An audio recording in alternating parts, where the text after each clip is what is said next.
Good morning students. आज हम लोग ट्रांसफॉर्मेशन ऑफ सेंटेंसेस के अंतर्गत अफर्मेटिव से नेगेटिव सेंटेंस बनाना सीखेंगे। अफर्मेटिव से नेगेटिव बनाने के लिए कुछ हम नियमों का प्रयोग करते हैं और इन नियमों में मुख्य रूप से जो नियम है उनमें रूल 1, अपोजिट शब्दों से पूर्व नॉट लगाकर अफर्मेटिव सेंटेंसेस से नेगेटिव बन जाता है।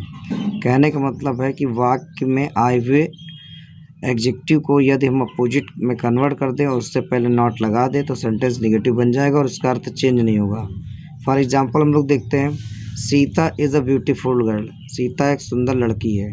अब इसमें देखिए हमने ये बनाया गया, सीता इज़ नॉट एन अगली गर्ल। सीता एक बदसूरत लड़की नहीं है। तो ब्यूटीफुल का अपोजिट अगली हो गया और इससे पहले नॉट लगा दिया गया, सेंटेंस अर्थ वही है।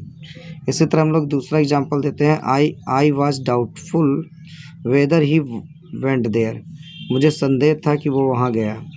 अब इस सेंटेंस में देखिए डाउटफुल का अपोजिट होता है श्योर, तो इसमें डाउटफुल को श्योर बदल दिया गया और उससे पहले नॉट लगा दिया गया। सेंटेंस का अर्थ वही रहेगा, I was not sure whether he went there. मुझे श्योर नहीं था कि वो वहाँ गया, तो वही अर्थ आ गया। अब इसी तरह एक दूसरा नियम देखते हैं, रूल 2, जिन वाक्यों में एलोन या ओनली आए, शब्द याद रखिएगा, एलोन या ओनली, उन्हें नेगेटिव बनाने के लिए इनके स्थान पे नन बट का प्रयोग कर देते हैं। तो एलोन ओनली के स्थान पे नन बट का प्रयोग कर देते हैं, सेंटेंस का अर्थ वही रहता है और सेंटेंस नेगेटिव बन जाता है। एग्जाम्पल के लिए हम देखते हैं, only a fool could have done it. केवल मूर्ख ही ऐसा कर सकते हैं। तो ओनली की जगह हम लोग नन बट लगा दे, none but a fool could have done it. मूर्ख के अतिरिक्त और कोई ऐसा नहीं कर सकता है। इसी तरह एग्जाम्पल हम 2 देखते हैं, Sohan alone got the prize. Sohan ने अकेले इनाम पाया। अब इसमें एलोन आ रहा तो सबसे पहले हम नन बट लगा देंगे, none but Sohan got the prize. Sohan के अतिरिक्त किसी ने इनाम नहीं पाया।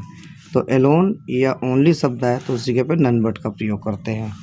इसी तरह हम लोग अब रूल 3 देखते हैं। रूल 3 भी काफ़ी आता है एग्जाम में। रूल 3, यदि किसी वाक्य में एज सुन एस आए, ध्यान रखिएगा, एज सुन एस आए तो निगेटिव बनाने के लिए इनके स्थान पे नो सूनर का प्रयोग करते हैं। एज के स्थान पे नो सूनर का प्रयोग करते हैं।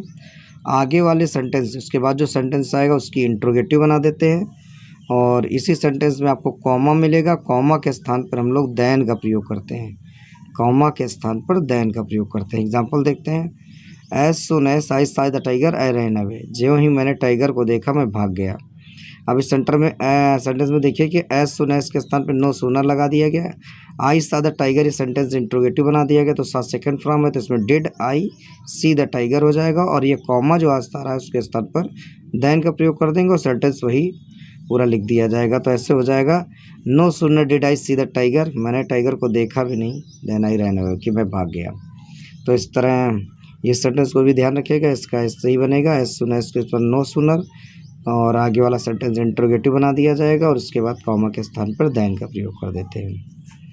अगला रूल हम देखते हैं, रूल 4 कहता है, कंपैरेटिव डिग्री के वाक्य को पॉजिटिव डिग्री में बदल कर निगेटिव सेंटेंस बनाया जाता है। अगर मान लो कोई कंपैरेटिव डिग्री का सेंटेंस है तो उसको पॉजिटिव डिग्री में बदल देंगे और वो सेंटेंस निगेटिव बन जाएगा। इसका नियम हम आपको बता चुके हैं पहले भी। ये वाला नियम उस डिग्रीज ऑफ कंपैरिजन के अंतर्गत आपने अगर एक्सरसाइज मेरी पढ़ी है तो उसके अंतर्गत मिलेगा आपको, अगर नहीं पढ़ी है तो उसको एक बार देख लेना।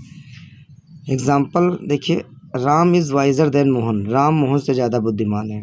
अब इसमें आप देखिए ये कंपैरेटिव डिग्री का वाक्य है। अब इसको हमें निगेटिव में बदलना है तो इसमें क्या करेंगे, इसको पॉजिटिव डिग्री में बदल देंगे। पॉजिटिव डिग्री में बदलने के लिए आपका सब्जेक्ट मोहन इधर आ जाएगा और मोहन इज़ नॉट लगा देंगे और ये पॉजिटिव डिग्री चूँकि कंपैरेटिव में देन लगता है, पॉजिटिव में सो एज आता है तो सो लगा देंगे। वाइजर की पॉजिटिव वाइज हो जाएगी, एज लगा के राम लिख देंगे, अर्थ वही रहेगा। Ram is visor then Mohan, Ram Mohan से ज़्यादा बुद्धिमान है। Mohan is not so wise, Mohan उतना बुद्धिमान नहीं जितना कि राम। इसी तरह रूल 5 कहता है, पॉजिटिव डिग्री के वाक्य को कंपैरेटिव में बदल कर भी निगेटिव बना देते हैं। जैसे अब पॉजिटिव डिग्री का वाक्य है तो अगर उसको कंपैरेटिव डिग्री में बदल दे तो निगेटिव बन जाएगा। एग्जाम्पल, योर ब्रदर यहाँ पे होगा। एग्जाम्पल में your brother is as wise as you. तुम्हारा भाई इतना बुद्धिमान है जितना कि तुम।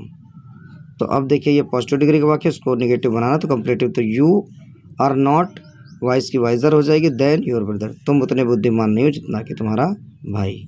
तो इस तरह ये बन जाएगा। एडवर्ब टू का रूल एक होता है, एडवर्ब टू को सो दैट में और कैन नॉट में बदल कर भी निगेटिव बना देते हैं। ये वाला रूल आप रिमूव टू के अंतर्गत आप पढ़ चुके हैं। इसको यहाँ पे एग्जाम्पल से हम लोग समझ लेते हैं, आपको समझ में आ जाएगा। एग्जाम्पल है, he is too weak to run, वह इतना कमज़ोर है कि दौड़ नहीं सकता। ही इज़ टू की जगह सो बदल देंगे, सो वीक, एग्जेक्टिव के बाद दैट लगा देंगे, पहले पूर्ववर्ती कर्ता के अनुसार नया कर्ता लगा देंगे, और ये जो इन्फिनेटिव टू है उसके स्थान पे कैन नॉट का प्रयोग कर देंगे। ये वाला रूल आपको डिटेल में पढ़ना है तो आप रिमूव टू के अंतर्गत पढ़ सकते हैं। He is so weak that he can not run, वह इतना कमज़ोर है कि दौड़ नहीं सकता। इसी तरह रूल 6 जो नियम है, डिड नॉट फेल टू का प्रयोग करके भी हम अफर्मेटिव से सेंटेंस को निगेटिव में बदलते हैं। डिड नॉट फेल टू, अब सेंटेंस देखते हैं। आई सा the Red Fort last year, मैंने पिछले साल लाल किला देखा।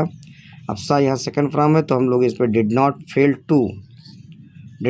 टू लगा देंगे। उसके बाद इसकी फर्स्ट फॉर्म, चूँकि इन्फिनेटिव के बाद फर्स्ट फॉर्म हो जाएगी सी, तो सेंटेंस हो जाएगा I did not fail to see the Red Fort last year, मैं पिछले साल लाल किला देखने में असफल नहीं हुआ। तो इस तरह अगर सेकंड फॉर्म है तो इसको डिड नॉट फेल टू सी में बदल कर ये सेंटेंस नेगेटिव बन जाता है। Okay, thank you students. ये मैं कुछ एक्सरसाइज दे रहा हूँ, आप लोग इसको करने की कोशिश करिएगा। एक्सरसाइज है ये, आप लोग कर लेंगे, इसमें जिन्हें जनरली दिक्कत नहीं आएगी। अगर कोई दिक्कत आती है तो आप कमेंट करके क्वेश्चन पूछ सकते हैं। Okay, thank you.